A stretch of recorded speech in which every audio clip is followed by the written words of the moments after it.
The frost cracks beneath Elena Harper's bare feet. 3:47 in the morning. A time when the city sleeps but predators hunt. She moves through the December darkness like a wounded animal, her left shoulder screaming with pain, blood soaking through the torn fabric of her winter coat. The coat is not really winter anymore, it is shredded canvas held together by prayers that stopped working 8 years ago. Her breath comes in ragged clouds, visible in the frozen air. Behind her, 2 blocks back, an engine idles. She hears it. She always hears it now. The sound has haunted her for 8 years. A black SUV. The color of all her nightmares. The color of Preston Mercer. Elena's backpack bounces against her spine, holding everything she owns on this earth. $200 in a crumpled envelope. 3 changes of clothes. A pair of small children's shoes, white leather, barely worn, size 4. She has carried these shoes for 6 years. She will not explain why.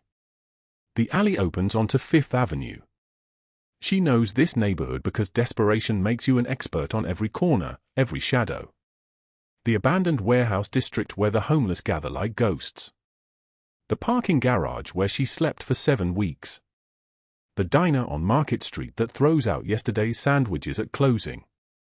But tonight she is not heading to the diner. She has one option left. One place she swore she would never return to. The Valenti building rises before her like a black monument. 40 stories.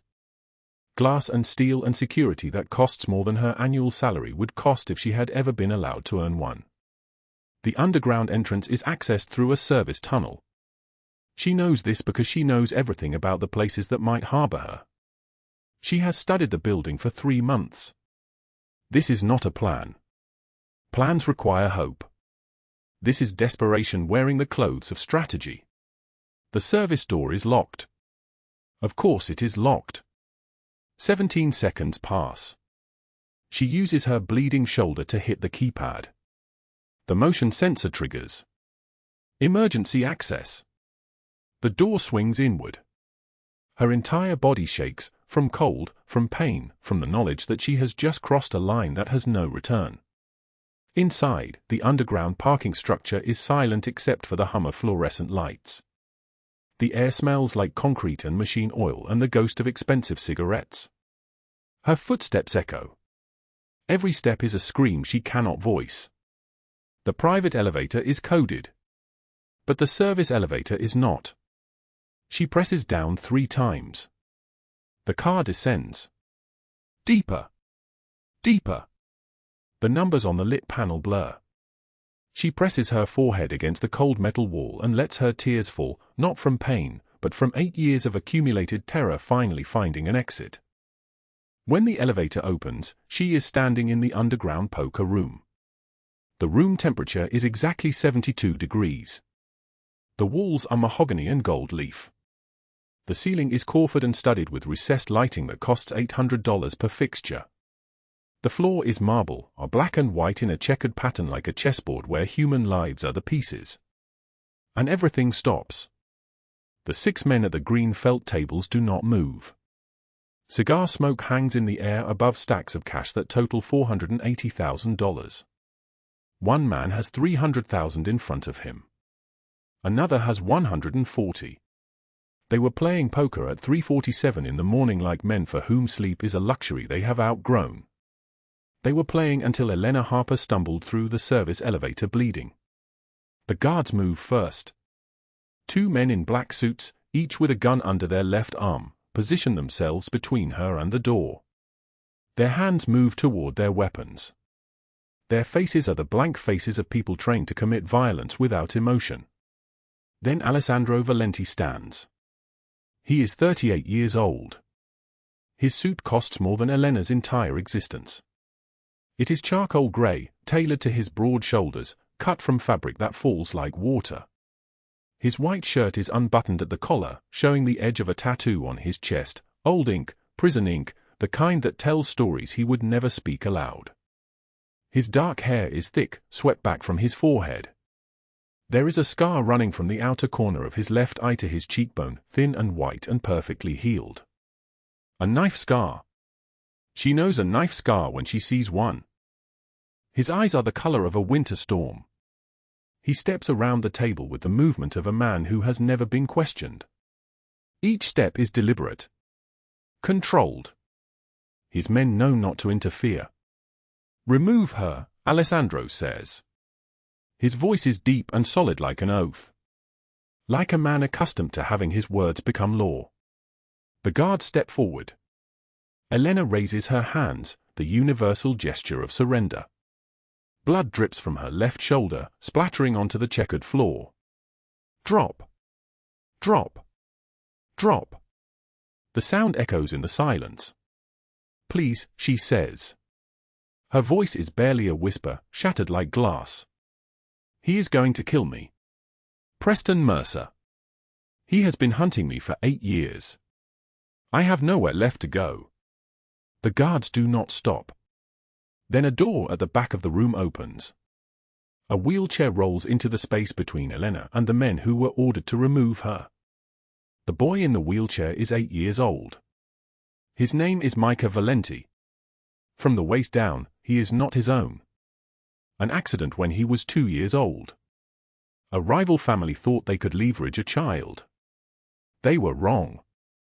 The family that took that child's legs no longer exists. Micah Valenti has Alessandro's dark eyes. He has his father's sharp features. But his voice is not his father's voice. It is small and clear and carrying the kind of certainty only children possess. "I know her," Micah says. The room holds its breath. Alessandro's entire body goes rigid. His jaw tightens. His hands close into fists at his sides. "You what?" "She was at the shelter," Micah says. "Before you found me. She protected me. When the other kids were mean.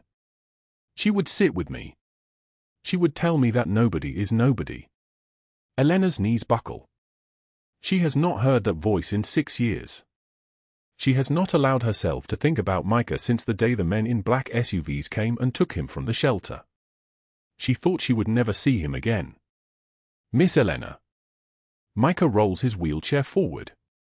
"You are bleeding. Are you hurt?" Elena nods. She cannot speak. Her throat has closed. Alessandro is absolutely still. He is a man studying a puzzle that has suddenly revealed itself. A man realizing that the universe has connected 2 threads he did not know existed. "Take her to the guest room on the 2nd floor," he says to Rocco, his oldest lieutenant, a man with silver threading his dark hair, with hands that have broken things, with eyes that have seen things that can never be unseen. "Call Dr. Santini. Tell him we have a shoulder laceration. He comes within 30 minutes or I will have his medical license revoked by morning." "Boss?" Rocco does not understand. In 15 years of working for Alessandro Valenti, he has never seen his boss give medical mercy to a stranger. "Do it," Alessandro says. His voice is the voice of a man who will not repeat himself. Rocco nods. He approaches Elena, and his movement is not violent. He extends his hand. His voice is kind when he speaks. "Come with me. We will take care of you." Elena takes his hand. As she is led from the poker room, she catches sight of Alessandro's face. He is looking at his son. His expression is something she has no language for. Tenderness mixed with calculation. Love mixed with rage.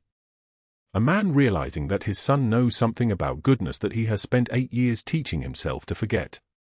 The elevator doors close. Behind her, she does not hear anything. The silence of Alessandro Valenti thinking is the silence before a storm. And across the city, 3 miles to the north, Preston Mercer sits in the driver's seat of a black SUV, hands gripping the steering wheel. He is 58 years old. His hair is grey. His face is lined like a road map of accumulated cruelty. He has been hunting Elena Harper for 8 years. Not to forgive her. Not to apologize. To silence her. He knows she has evidence. A photograph. A dated hospital record. The names of 2 other women he hurt.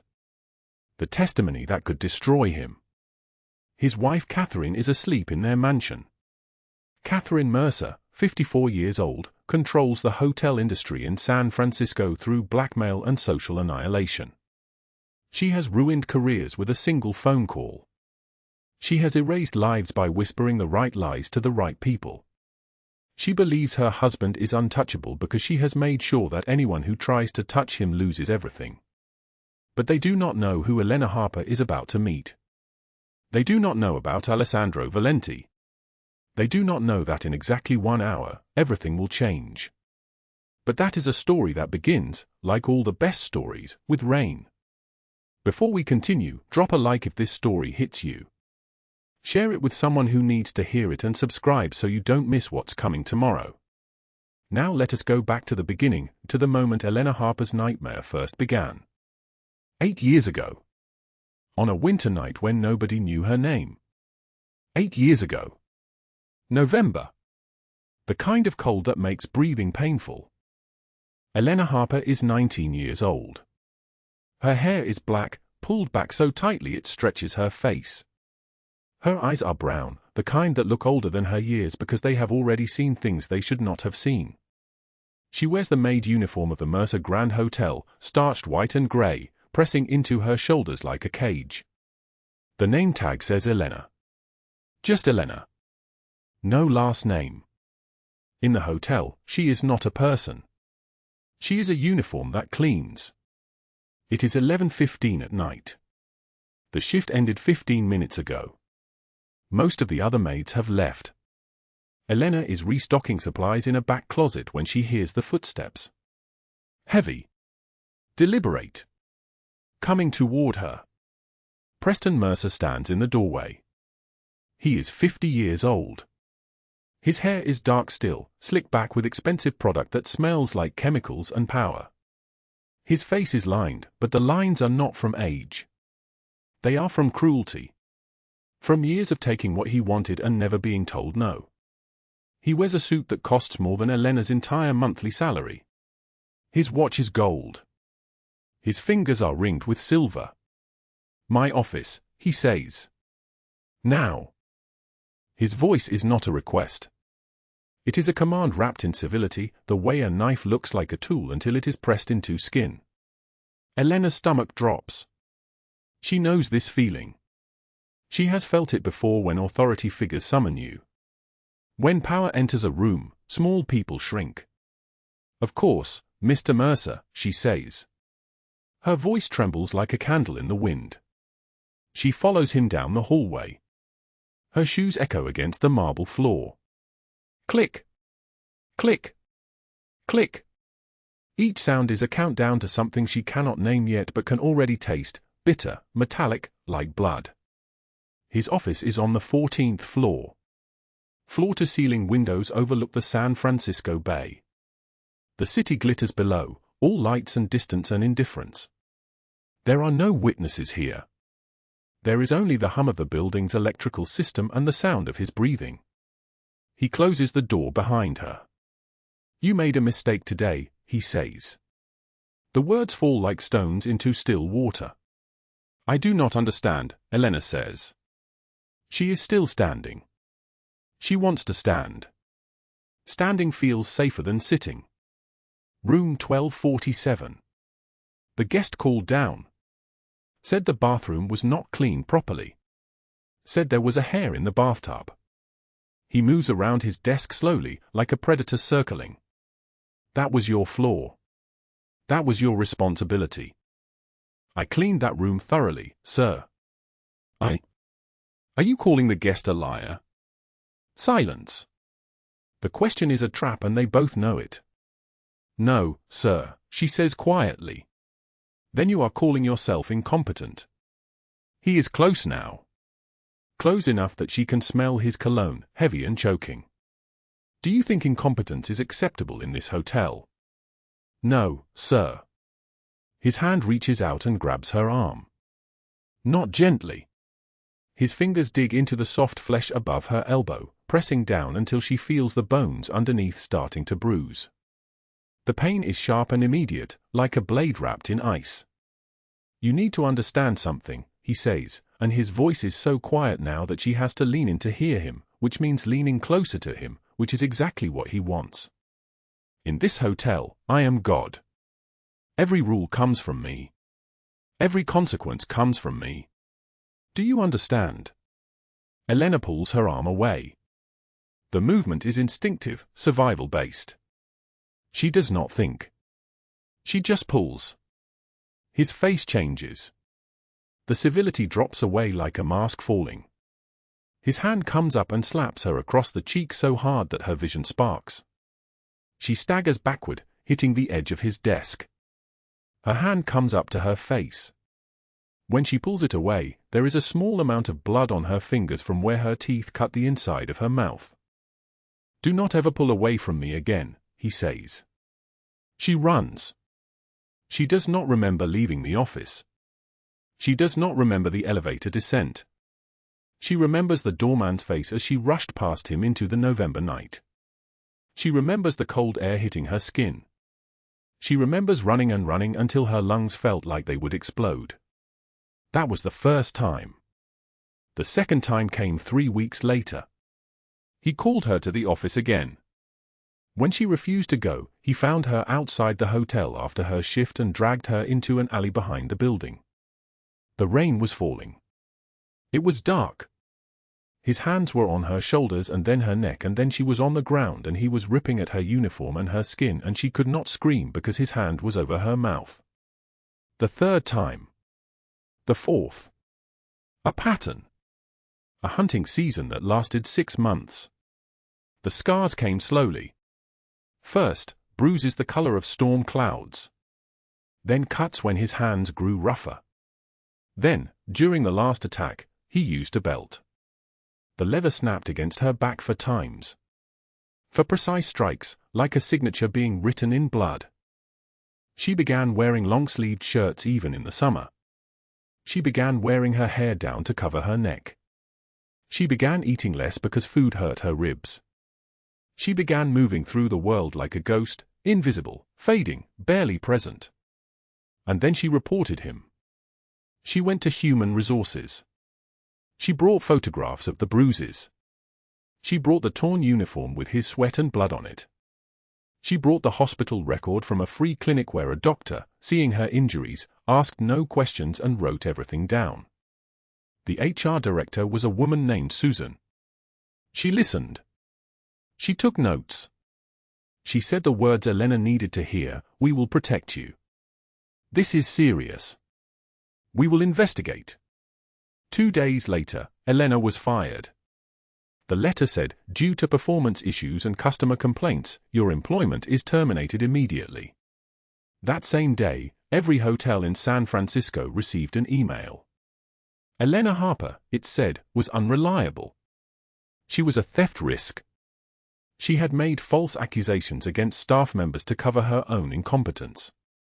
Do not hire her. The blacklist was invisible but absolute. She found out 3 days later when she tried to apply for a job at the Fairmont. The manager took one look at her application and his face hardened. "I cannot help you," he said, and he would not explain why. 3 more hotels. Same result. Same silent rejection. Then came Preston Mercer. Catherine is 55 years old. Her hair is blonde, expensive, styled in a way that took 2 hours and cost $300. Her face is surgically perfect, too perfect, the kind of perfect that looks like a lie. She wears a black dress that costs more than Elena's entire wardrobe, and around her neck is a gold necklace with a diamond pendant the size of a dime. She sits behind a mahogany desk in an office that looks like it belongs to someone who owns the world. Elena was told to wait in the lobby for an hour before being ushered into Catherine's presence. The message was clear: you are nothing. You wait. You are grateful for the opportunity to wait. Elena Harper, Catherine says, testing the name on her tongue like it tastes bad. You made some serious accusations against my husband. They are not accusations, Elena says. Her voice is smaller now, worn down by weeks of rejection and fear. They happened. There is evidence. Catherine smiles. It is the smile of a predator who has already won the hunt. Evidence, she repeats. Do you know how many people work in the San Francisco hotel industry? Thousands. Do you know how many of them I can destroy with a single phone call? All of them. Every one. She stands and walks to the window. The city spread below her is hers. That is what her posture says. That is what her smile says. You think anyone will believe a nobody maid over my husband? I have ruined women for less. Women with families. Women with houses. Women with actual lives. She turns back to face Elena. And you? You are nothing. You live in your car. You have no savings. You have no family who cares enough to help you. So please, go ahead. Try to prosecute. Try to press charges. See what happens to you. Elena opens her mouth. Do not speak, Catherine says. You are dismissed. The eviction notice came 2 weeks later.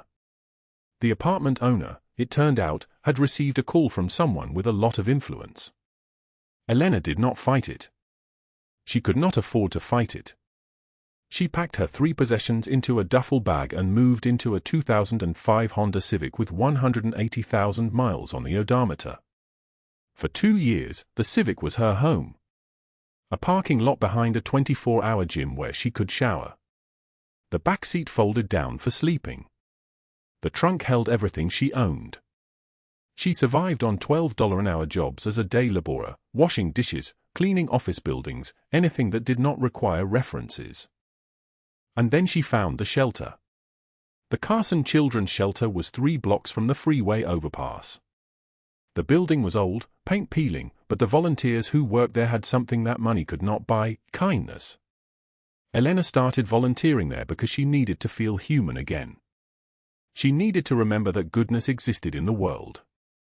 That people could care for people they did not have to care for. That was where she met Micah. He was 6 years old. Small for his age. His eyes were grey like someone had drained all the color out of them. He did not speak much. He just sat in the corner and watched everything with the careful observation of a child who had learned that the world was dangerous. Elena sat beside him on her first day. She did not speak. She just sat. Why are you sad? Micah asked after 10 minutes of silence. The question broke something open in her chest. She cried then. Just for a moment. Just enough to let the pressure out. Because sometimes grown-ups do not have homes, she said. Because sometimes things happen that are not fair. I do not have a home either, Micah said. I know. But you are not alone anymore. I am here. She brought him shoes the next week. Real shoes. Not the worn-out charity shoes the shelter provided.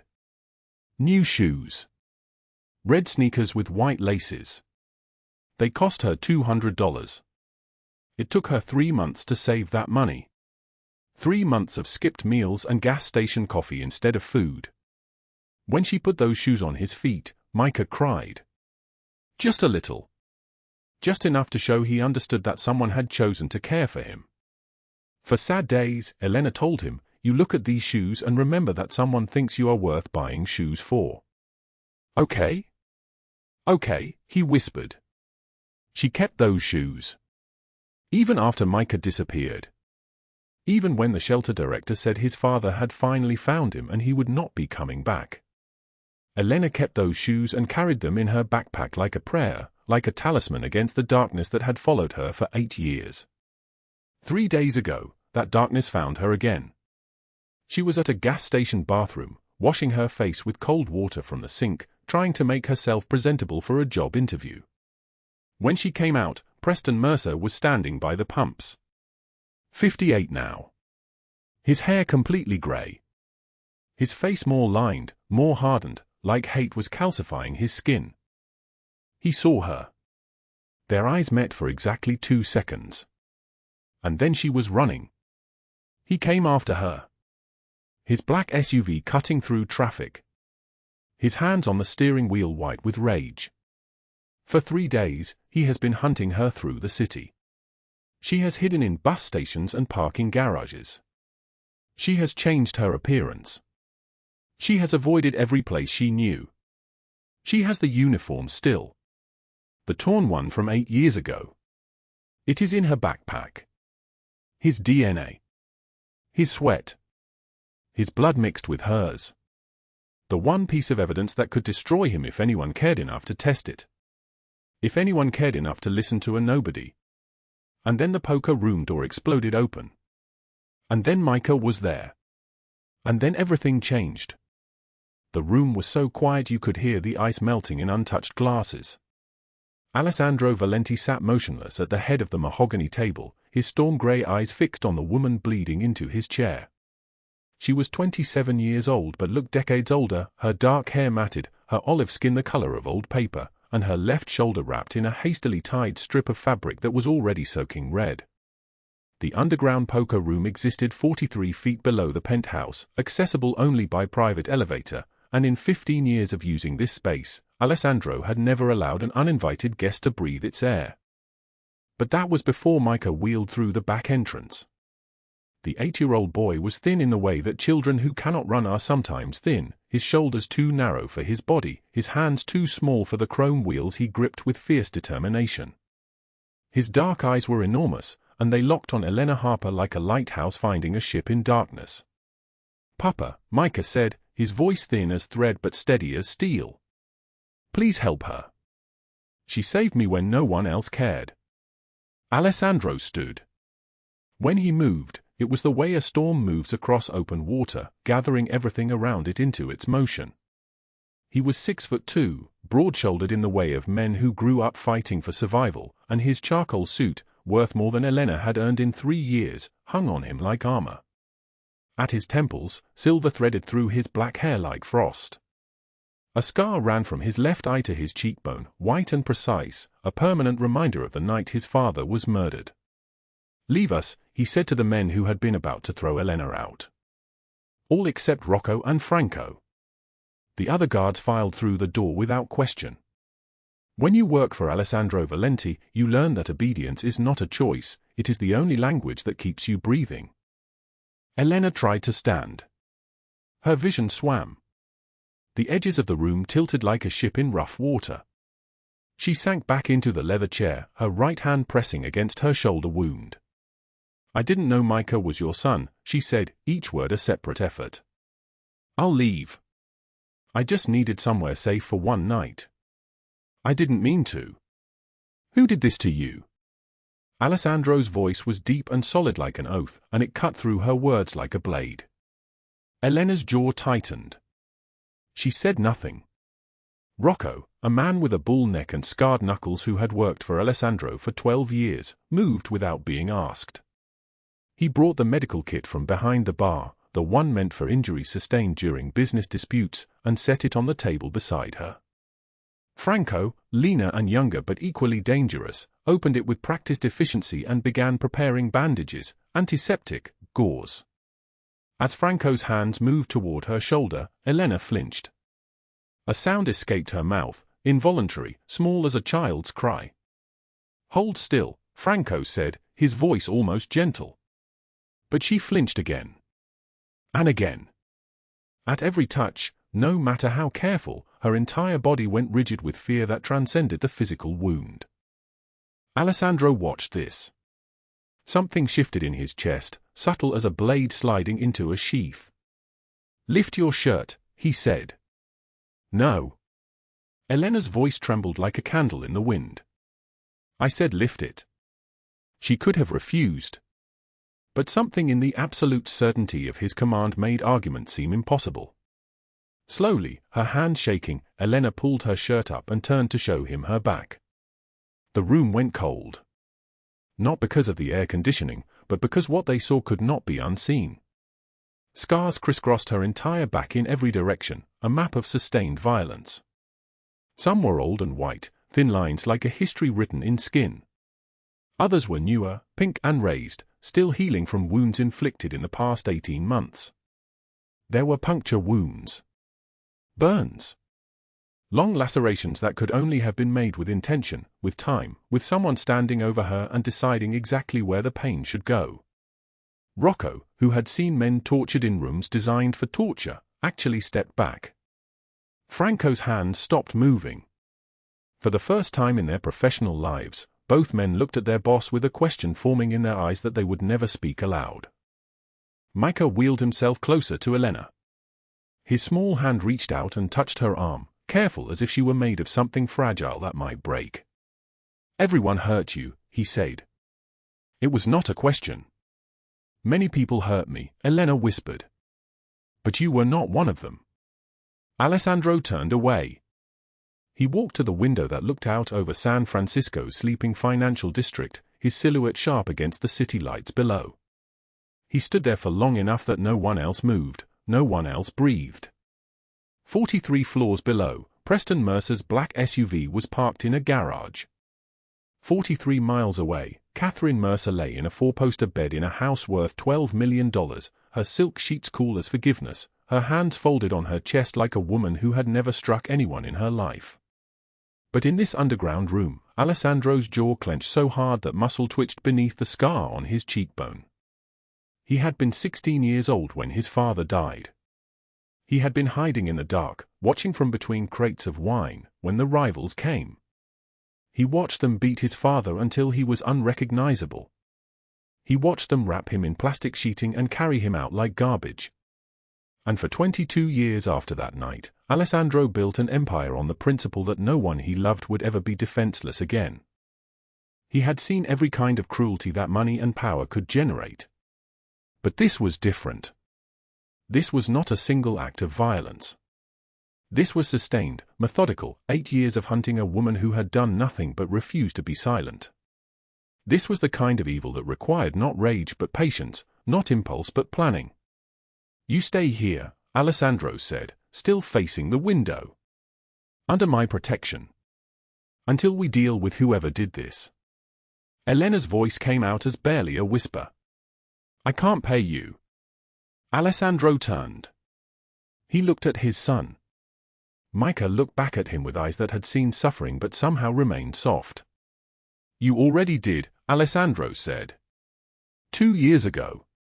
What Elena did not know was that the moment she had been brought inside the building, she had entered the most carefully monitored space in all of San Francisco. 6 months ago, Alessandro had installed cameras throughout his entire building after threats against Micah intensified, surveillance that covered the lobby, the elevators, the private hallway, the penthouse itself, and the underground parking garage where Elena had collapsed alone in the darkness. Those cameras would record something that night that would change the calculation of everything that came after. The next morning at 9 o'clock, a member of staff called Elena's name as she stood in the hallway of the 74th floor.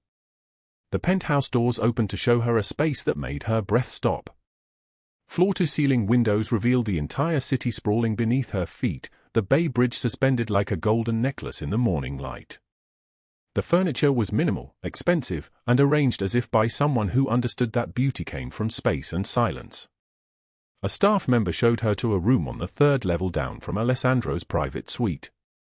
It was smaller than the others, but it had a bed, an actual bed with white sheets and a duvet that looked like a cloud, and when Elena saw it, she could not move forward. She could only stand in the doorway and stare. She had not slept in a real bed for 8 years. She had slept in her car. In shelters. In bus stations. On park benches with newspapers for blankets. Once, for 3 weeks, in the basement of an abandoned church where pigeons nested in the rafters and the smell of decay was so thick she could taste it. She walked to the bed slowly, as if approaching something wild that might bolt. She reached out and touched the duvet. Her hand shook. She sat on the edge of the mattress and felt it hold her weight, and then she lay back, and then she was crying, not the controlled tears of someone adjusting to sad news, but the devastated sobs of someone whose body had been carrying grief so heavy that she had forgotten it was possible to put it down. She cried for 10 minutes. Then she crawled under the sheets and slept for 4 hours straight, the first deep sleep she had experienced since the night Preston Mercer saw her at the gas station 3 days ago. When she woke, Micah was sitting in a wheelchair beside the bed, waiting with the patience of someone who had learned that the world moves in its own time. "Hi," he said. "Hi, sweetheart." Elena sat up, her voice rough from sleep. "How long have you been here?" "Rocco said I had to wait until you woke up. But I wanted to be here when you did. I didn't want you to wake up alone." Elena felt her throat tighten. She reached out and brushed his hair back from his forehead. "You're a kind boy, Micah. Why didn't you tell anyone about the scars?" he asked. It was a direct question, asked with the clarity of childhood. "Why didn't you tell someone mean what he did?" "I did tell people, baby. I told a lot of people." "What happened?" Elena looked at this child, this small human who had suffered his own catastrophe, whatever accident or illness had taken his ability to walk, and who was sitting here asking about her with a tenderness that felt like grace. "His wife is powerful," Elena said. "Very powerful. She owns hotels all across the city. When I told people about what Preston did, she made sure no one would believe me. She told people I was a liar. She made sure I couldn't get jobs. She made sure I was invisible." Micah nodded slowly. Then he reached into the pocket of his jacket and pulled out a small piece of paper.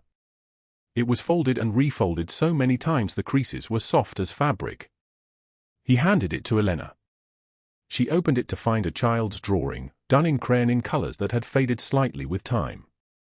It showed two figures, one taller, one smaller, holding hands. Above it, in childish printing, were the words "Elena is kind." "That's from when I was at the shelter," Micah said. "Before Papa found me. I drew it so I would remember that someone in the world was nice to me." Elena began to cry again, silently this time, tears running down her face while Micah watched with the seriousness of a child bearing witness to adult pain. That afternoon, Alessandro was in his office when Elena knocked. The room was severe and modern, all black glass and exposed brick, and behind the desk sat Alessandro in his shirt sleeves, looking at financial reports that suddenly seemed unimportant. "Come in," he said. Elena entered. She was wearing borrowed clothes from one of the staff, and her shoulder was properly bandaged now, the wound cleaned and treated. She held her backpack in both hands like a shield. "I need to ask you something," she said. "And I need you to tell me the truth." "Ask." "Why are you helping me? I'm nobody. You don't know me. Preston is probably lying about me, and your wife or your people or whoever will tell you not to." "I don't have a wife." Elena stopped. "Micah's mother died when he was 3, Alessandro said. 8 years ago. Since then, it has been just him and me and the men who work for me.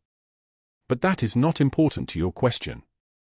He stood and walked to the window.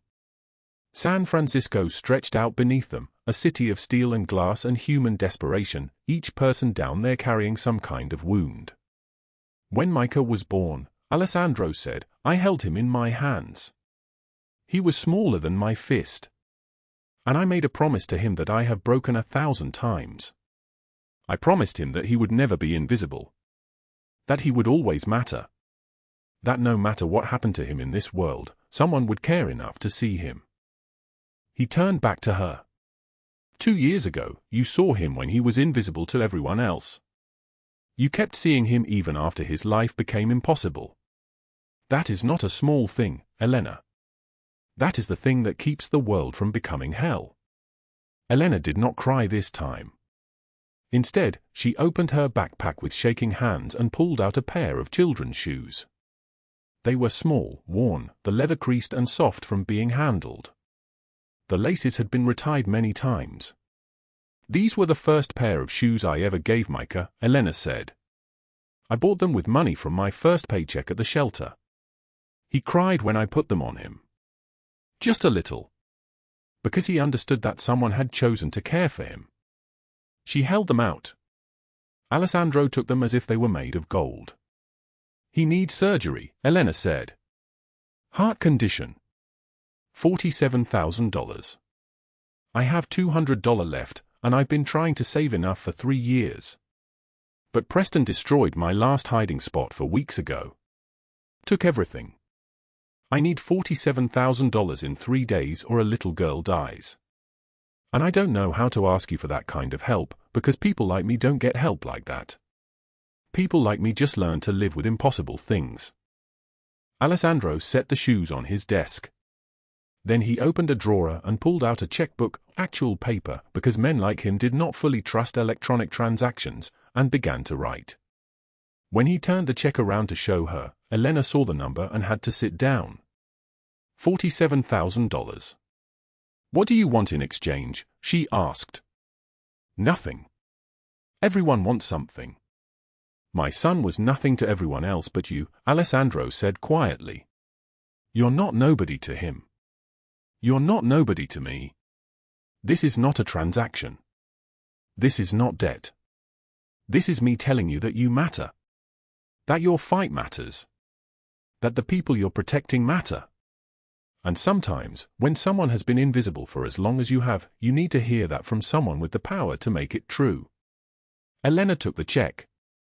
Her hands were shaking so badly she could barely hold it.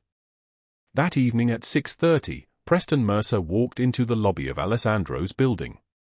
He was taller now, or perhaps his hatred had just made him seem to grow, still muscular, still dressed in expensive clothes, but with the waxy quality of a man whose rage had become so consuming that it was eating him from the inside. His hair was entirely grey. His face had taken on the texture of granite, all hard angles and no mercy. He approached the security desk with the confidence of a man who had never faced consequences. I'm looking for Elena Harper, he said. She's a fugitive. She stole from our hotel. I'm here to collect her. The security guard, a man named David who worked for Alessandro and knew nothing of Elena's history, almost let him into the elevator. Almost. But then David's radio crackled. A voice said only, "Hold him." 30 seconds later, Alessandro emerged from the elevator. He was still in his business suit, still impeccably dressed, still moving with the precise control of a man for whom violence is not emotion but calculation. When he looked at Preston Mercer, there was no rage in his expression, only the absence of all feeling, which is far more terrifying than rage could ever be. Leave, Alessandro said. Do you know who I am? Preston's voice cracked with hysteria. I'm Preston Mercer. Catherine Mercer's husband. She owns half this city. I'm here to recover stolen property. You are a predator, Alessandro said, his voice deep and solid like an oath. You are a liar. And you are standing in my building making accusations against a woman who is under my protection. So I am going to tell you one more time. Leave. Now. Security moved forward.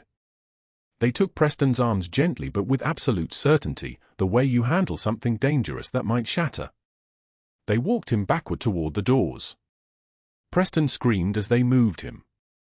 She has evidence. She has proof. I'm not leaving without it. That bitch has evidence that could ruin me. The doors closed on his rage.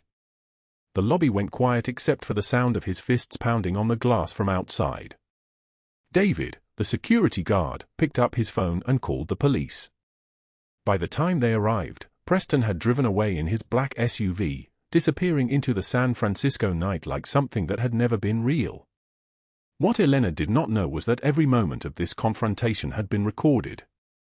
The cameras that covered the lobby for Micah's protection had captured Preston's face, his voice, his threats, everything. And more, much more. Those same cameras had been rolling in the underground garage 3 days ago when Elena had collapsed alone, bleeding, trying to bandage a wound she had no way to treat, trying to find some way to continue existing in a world that wanted her dead. That footage showed her alone. It showed her helpless. It showed her fighting to survive with a fierceness that only exists in people who have been hunted to the edge of the earth. That night, as Micah slept in his room and Alessandro stood in his office reviewing the security footage frame by frame, his phone rang. It was Rocco. Boss, you need to know something. Catherine Mercer is throwing a charity gala tomorrow night at the Four Seasons. She's already been calling around the city, spreading word that Elena Harper is unstable, dangerous, that you're harboring a fugitive. How far has it spread? To the mayor's office. To 3 hotels. To the DA's office. She's painting you as complicit.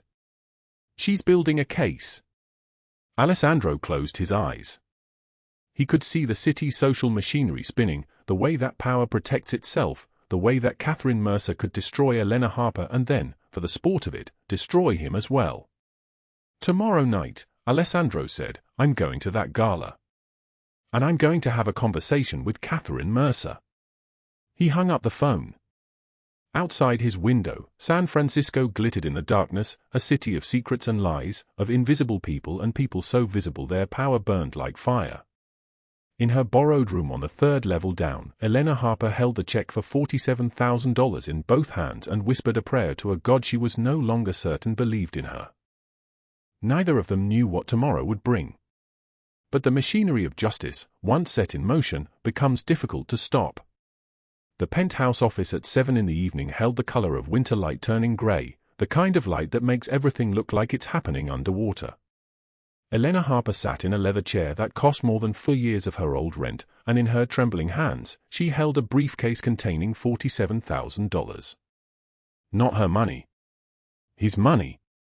The surgery was scheduled for tomorrow morning at St. Mary's Hospital, room 312, the specialist already paid, the slot already locked.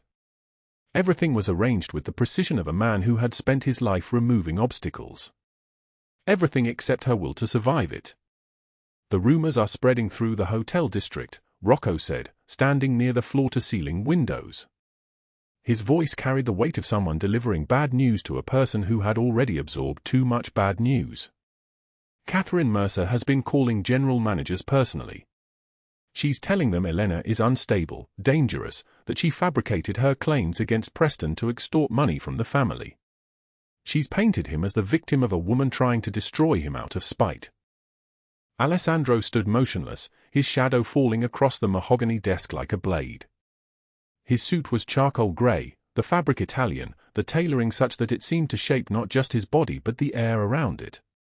A scar ran from the corner of his left eye to his cheekbone, pale against his skin, a map of a violence that had happened long before Elena Harper even knew his name.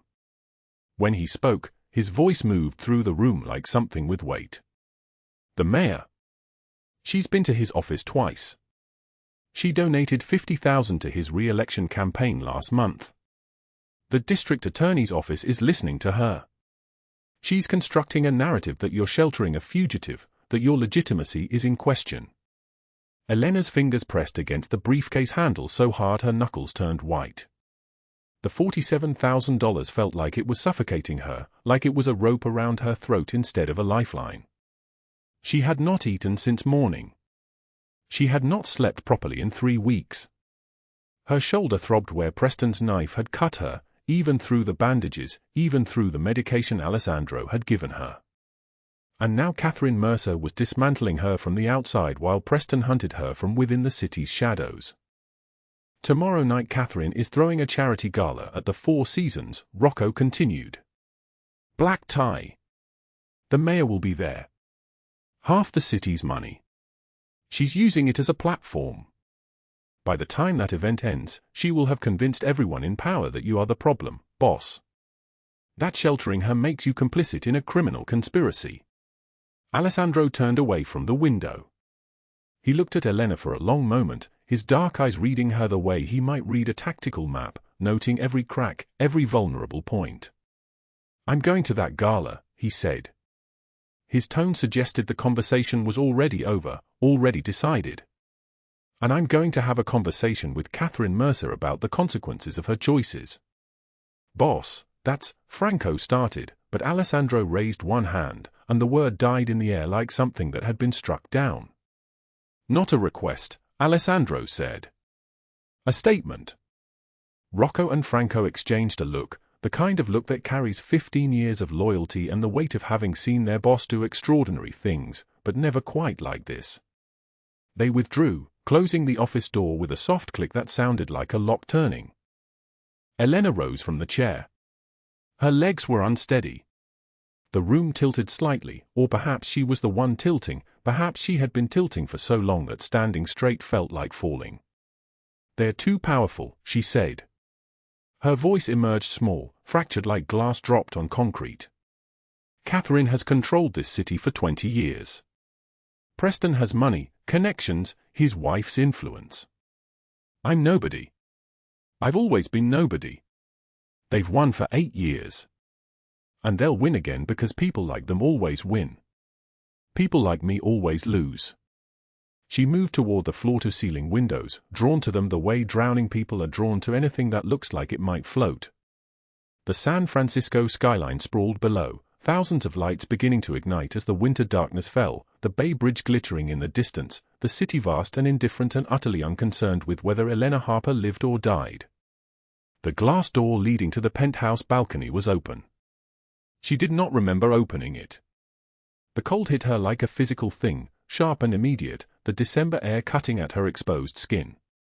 She stepped outside. The railing was metal, and it was frost-covered, slick beneath her palms. The height made the world spin below her, made her small, made her insignificant. Stars pierced the clear sky like diamonds punched through black silk. Thousands of feet below, the city moved on without her, would continue moving on without her, had always done so. Her hand shook. Not from cold alone.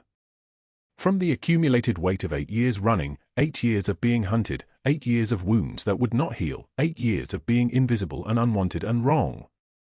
She thought of Micah asleep somewhere in this penthouse, a boy who had finally learned to trust one person, and she thought of how he would react when she was gone, and then she tried not to think of it because thinking of it made her want to scream and she was too tired to scream anymore. The railing pressed cold against her ribs. It would be so easy. Just one movement, one release, and then nothing. No more running. No more fear. No more knowing that Preston was out there and Catherine was out there and the entire machinery of the city was grinding forward to crush her beneath its weight. Miss Elena, Papa wants to show you something. Micah's voice came from inside, small and curious, and it cut through everything. Elena stepped back from the railing. Her breath came in shudders.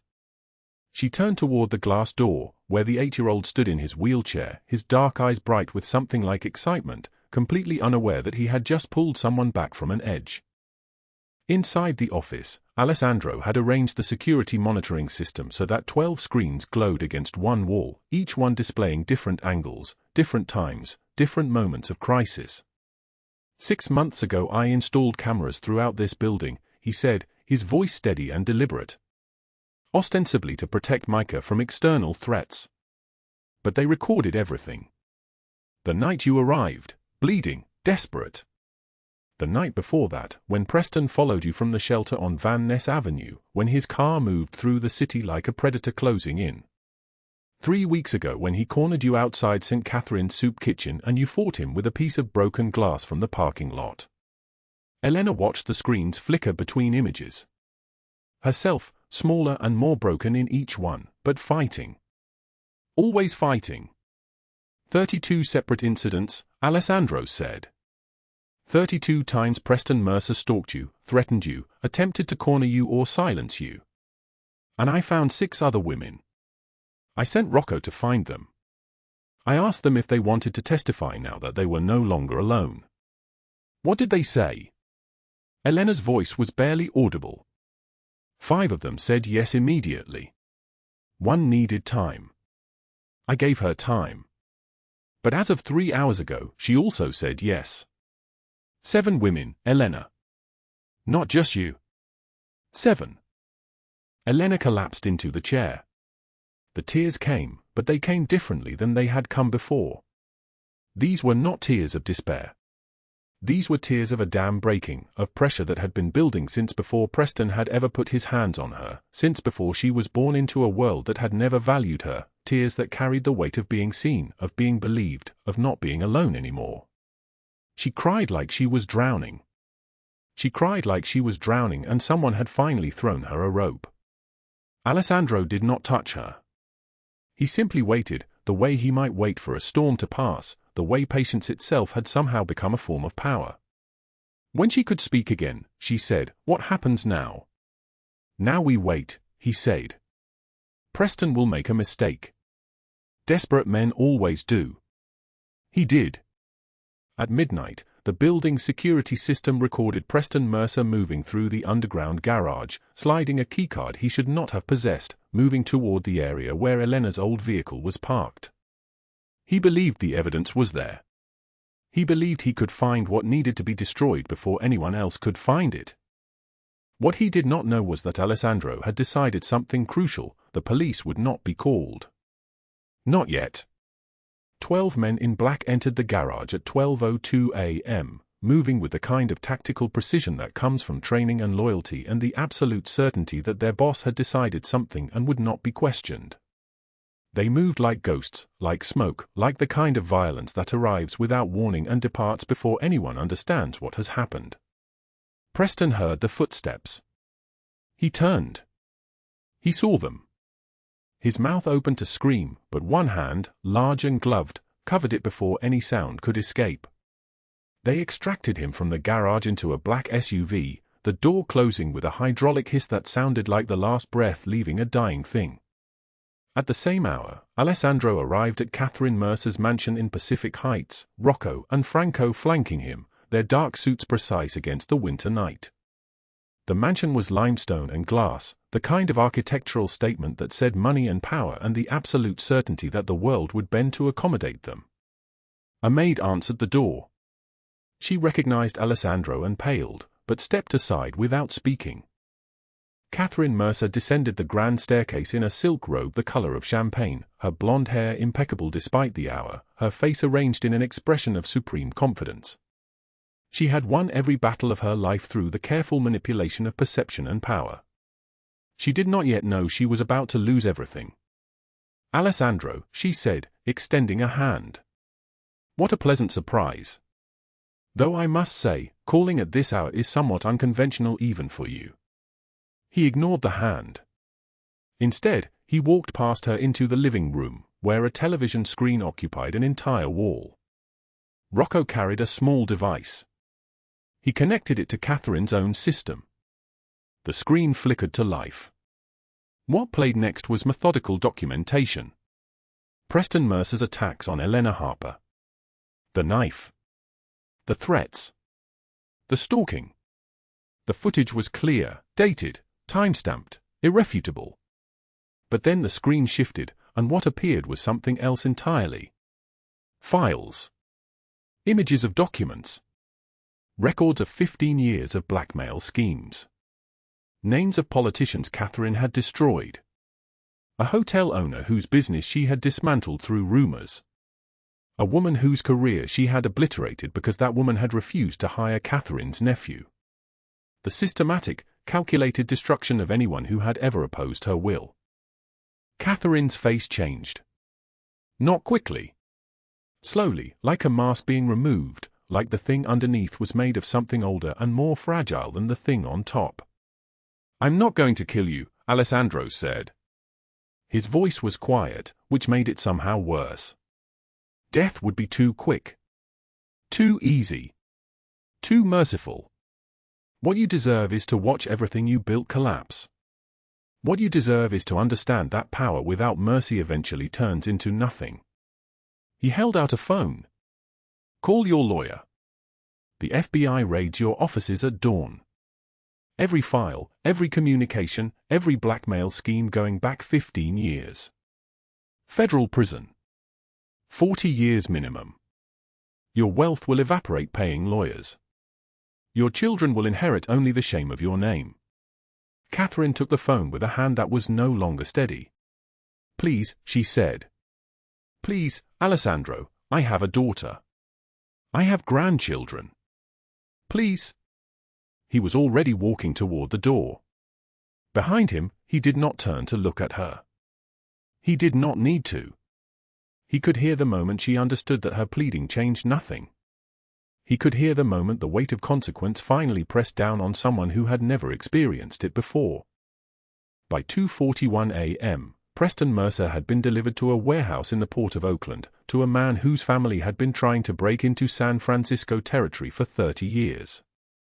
The same family whose bullets had killed Alessandro's father when Alessandro was 17 years old. The rival boss looked at Preston with the expression of someone who had just received an unexpected gift. Mr. Valenti says you're a gift, the boss said, his accent thick, his smile predatory. Says you'll tell me everything about hotel security systems, about routes, about timing, about access points. And then you'll disappear somewhere no one will ever find you. Preston screamed. He collapsed. His voice became nothing but animal sound, the sound of someone who had finally understood that the walls of protection he had believed surrounded him were illusions, that power only existed as long as someone more powerful allowed it to exist. The door closed. By dawn, FBI agents swarmed Catherine Mercer's offices, moving through them like ants through a colony, carrying boxes, photographing documents, dismantling the infrastructure of her empire with the cold efficiency of federal law. By noon, she was arrested at Bacchanal, a restaurant on Market Street, the paparazzi cameras flashing so bright it looked like lightning, broadcasting her face to every device in the city.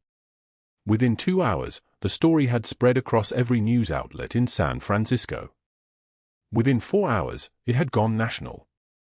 The systematic destruction of a woman who had believed herself untouchable. The revelation that the woman who controlled so much of the city's social and financial landscape had done so through fraud and coercion. 5 of the women came forward that day. Then the 6th.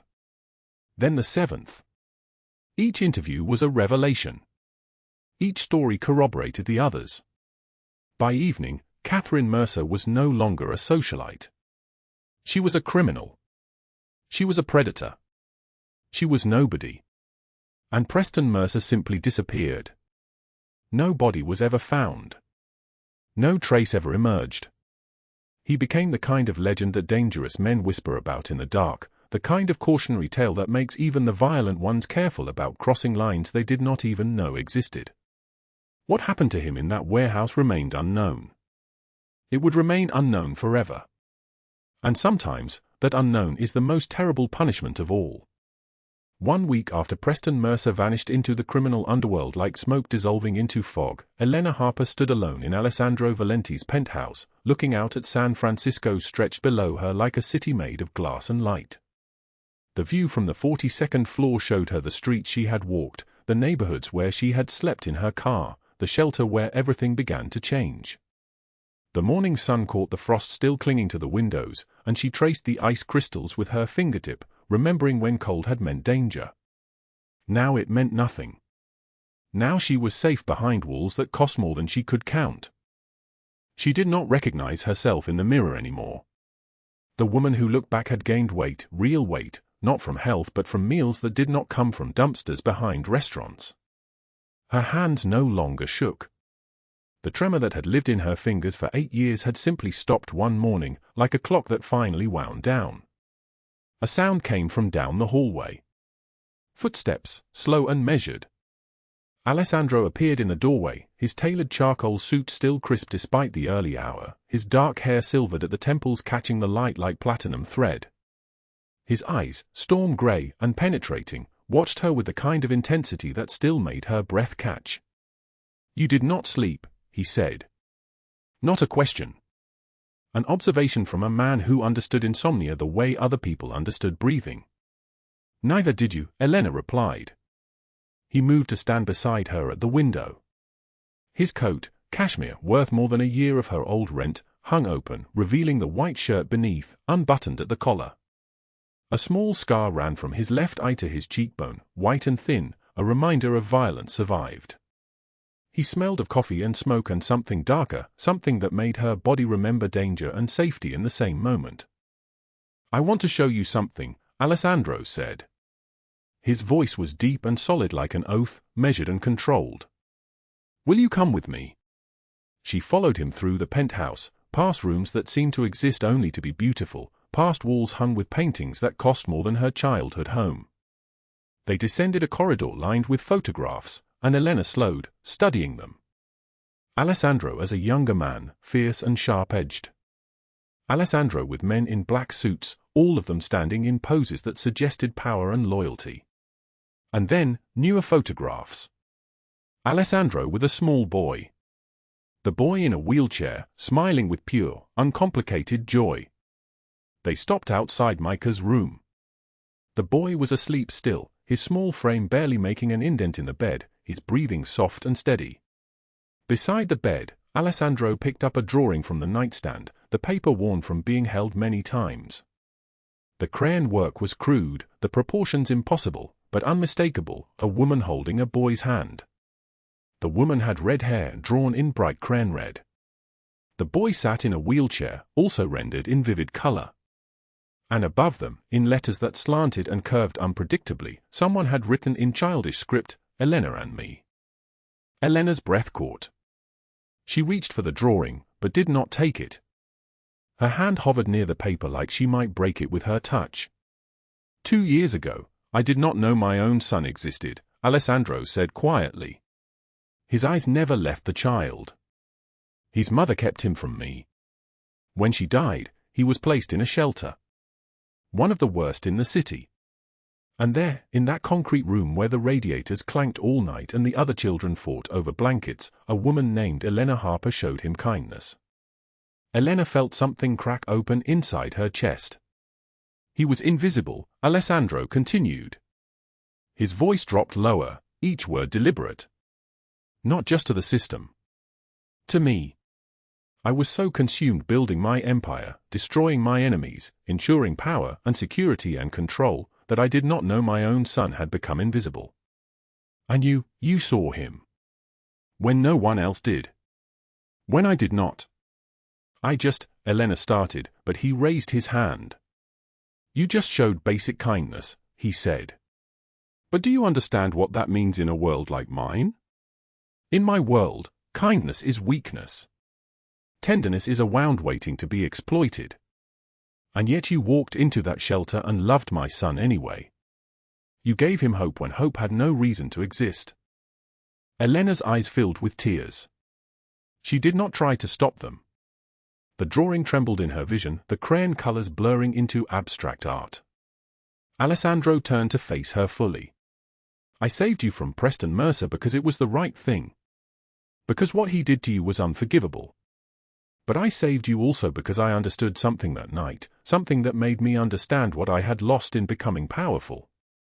I saw you, and I recognized the same desperation I felt at 16 years old, hiding in my father's warehouse while a rival family's men murdered him. I watched from darkness while they shot him 7 times. 7 times they fired. 7 times he fell further. Elena reached for his hand without thinking. His fingers were warm, solid, real. I became what I needed to survive, he said. A weapon. A threat. Something so dangerous that no one could touch me or the people I protected. But Micah needs something different. He needs light. He needs to see that power does not have to mean darkness. That a man can be strong without being cruel. And somehow, after everything you have suffered, you still have light in you, Elena. You still have the ability to love. She pulled her hand back, but only to move toward the small window that overlooked the city. She lifted her shirt without hesitation, turning so he could see her back in full light for the first time since they had met. The scars ran across her skin in every direction, white and raised and grotesque, a map written in tissue and pain. Preston's handiwork, rendered in flesh. These are my map, Elena said, and her voice did not tremble. They show where I have been. They show what was done to me. But they do not show where I am going. And I am going forward, Alessandro. Not backward. Not into darkness. Forward. He stepped closer. His hand rose, and for a moment she thought he might touch the scars, might trace the geography of her suffering. Instead, he placed his palm against her shoulder blade, covering her heart. Then we go forward together, he said. 3 blocks away, in a federal detention center downtown, Catherine Mercer sat in a holding cell wearing an orange jumpsuit that made her look like a bruised piece of fruit. The trial would begin in 6 weeks. The evidence was overwhelming. Her own phone records, meticulously logged, showed financial transfers to Preston, to hotel managers, to journalists who had buried stories. 40 years. That was the prosecutor's recommendation. 40 years to sit in a cell and think about the women she had destroyed, the lives she had ruined, the empire she had built on other people's suffering. She had tried to maintain composure at the arrest. She had failed. The cameras had caught her face as the realization descended: she was not untouchable. She was not above consequence. She was, in the end, simply a person who had believed herself more powerful than she actually was. And Preston? No one had found Preston. The authorities had his description, his photograph, digital alerts in every jurisdiction in California and beyond. But Preston Mercer had simply ceased to exist, as if he had stepped sideways out of reality into some other dimension where the rules that governed normal people did not apply. Some whispered he was dead. Some whispered he was hidden by people more powerful than the FBI. The truth was far simpler: Preston Mercer was running, and he would run for the rest of his life, always looking over his shoulder, always wondering if the men in black suits would find him, always afraid. Back in the penthouse, Elena and Alessandro made dinner together in the industrial kitchen, and it was such a normal thing, so unremarkable, that it felt revolutionary. He chopped vegetables with precision, his knife work economical and efficient. She prepared pasta, boiling water, adding salt until it tasted like the sea. They worked in companionable silence, and when their hands brushed reaching for the same spoon, neither pulled away. When Mike awoke, they ate together as the sun descended, painting the sky in shades of orange and purple. The boy spoke about his day, about the volunteer work he was preparing to do at the shelter, about the painting he was making, about the future he had begun to imagine. Elena listened with her full attention, and when Micah reached out and took her hand, she held it like it was made of glass and starlight. Later, after the boy was asleep, Alessandro and Elena stood on the balcony, watching the city lights emerge one by one, thousands of small flames pushing back against the gathering dark. She thought about the cameras he had hidden throughout his penthouse and his properties. The cameras he had installed to protect his son. Those same cameras had captured Preston's voice on a phone call, had recorded Catherine's instructions to bury evidence, had documented crimes that the authorities had been unable to prove any other way. The cameras, Elena said quietly. What you have done was protect my family, Alessandro finished. That is all I have ever tried to do. But in protecting my family, I protected others. 5 hotel managers connected to the Mercers have been arrested.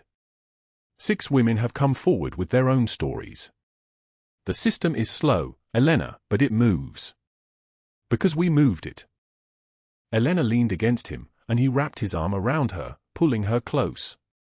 She fit against him perfectly, as if her body had been designed to fit exactly here, exactly like this.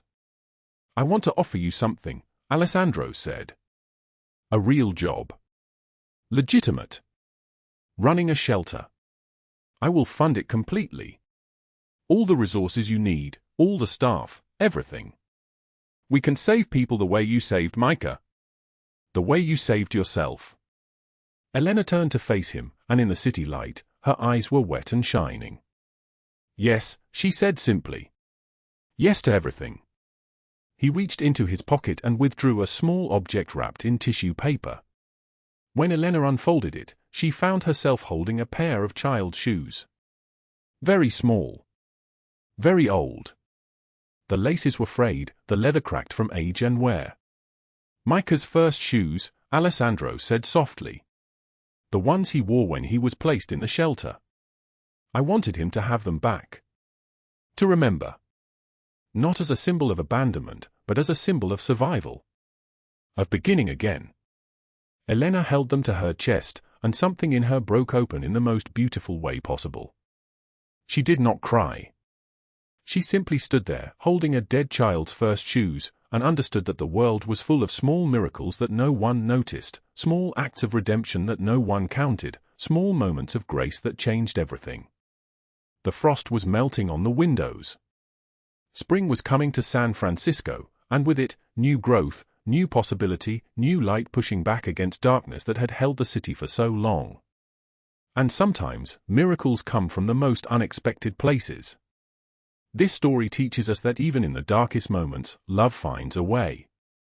If you believe that, hit like and subscribe. Leave a comment and tell us how this story made you feel. Thank you for staying with us until the very end.